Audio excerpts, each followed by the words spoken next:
Hello friends, అందరికీ అస్సలం వాలేకుం. మేమైతే ఇప్పుడు అన్సారీ గ్యాలరీకి అయితే వచ్చేసినాం. అన్సారీ గ్యాలరీకి ఎందుకు వచ్చినామంటే మా బాస్ అయితే హౌస్ అయితే రెనోవేషన్ అయితే చేస్తుండు. దానికి కొన్ని సామాన్ అయితే కావాలంటే అవి అక్కడెక్కడ దొరికేటివి కావు. కాబట్టి ఏంటంటే అన్సారీ గ్యాలరీని అన్ని సామాన్ దొరుకుతాయని ఇక్కడికైతే వచ్చేసినాం. ఇది వచ్చేసి బూహమర్కి దగ్గర ఉంది, ఎయిర్పోర్ట్ రోడ్లోనే అయితే ఉంటుంది. చూస్తున్నారు కదా, ఎంట్రీ అయితే అవుతున్నాం లోపలికైతే.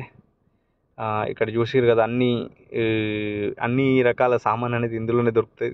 ఇది ఇక్కడ నుంచి దాదాపు 1 కిలోమీటర్ దూరం అయితే ఉన్నది, అంటే లోపలనే. చాలా అంటే చాలా మాకైతే టైల్స్ కావాల్సింది. కొన్ని టైల్స్ ఇంతకుముందు తీసుకుపోయినాం. చూస్తున్నారు కదా, ఏ టైల్ కావాలని అడిగితే మేమైతే కొన్ని టైల్స్ అయితే సెలెక్ట్ అయితే చేసినాం. మా బాస్కు కొన్ని ఫొటోస్ పంపిస్తే ఆయన సెలెక్ట్ చేసిండు. దాని తర్వాత ఇక్కడ చూస్తున్నారు కదా, మాకైతే ఇక్కడ లైటింగ్ సెక్షన్లోకి అయితే వచ్చేసినాం. లైటింగ్ అనేది కావాలి. లైట్ అనేది చూస్తున్నారు కదా, బ్లింక్ అయితే ఉన్నాయి, మామూలుగానే అయితే లేదు. పవర్ టూల్ సెక్షన్ ఇది. పవర్ టూల్ సెక్షన్లో పవర్ టూల్స్ అన్నీ ఉన్నాయి.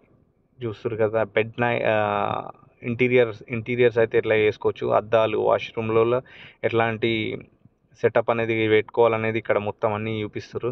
చూస్తారు కదా, ఇది అనేది WC వెస్ట్రన్ కబోర్డ్స్. మేమైతే ఆర్డర్ అయితే ఇక్కడ ప్లేస్ చేసిన ఆర్డర్ని అయితే వేర్ హౌస్లో పోయి కలెక్షన్ చేసుకోవాలి. వేర్ హౌస్ అనేది 30 కిలోమీటర్ల దూరంలోనే అవుతుంది. లోడింగ్ అనేది అయిపోయిన తర్వాత పెట్రోల్ బంక్లోనైతే బ్రేక్ఫాస్ట్ చేద్దామని ఆయన బ్రేక్ఫాస్ట్ అయితే కంప్లీట్ అయిపోయిన తర్వాత చలో భయ్యా అని చెప్పిండు. మన ఛానల్ని మాత్రం మర్చిపోకుండా అయితే సబ్స్క్రైబ్ అయితే చేసుకోండి.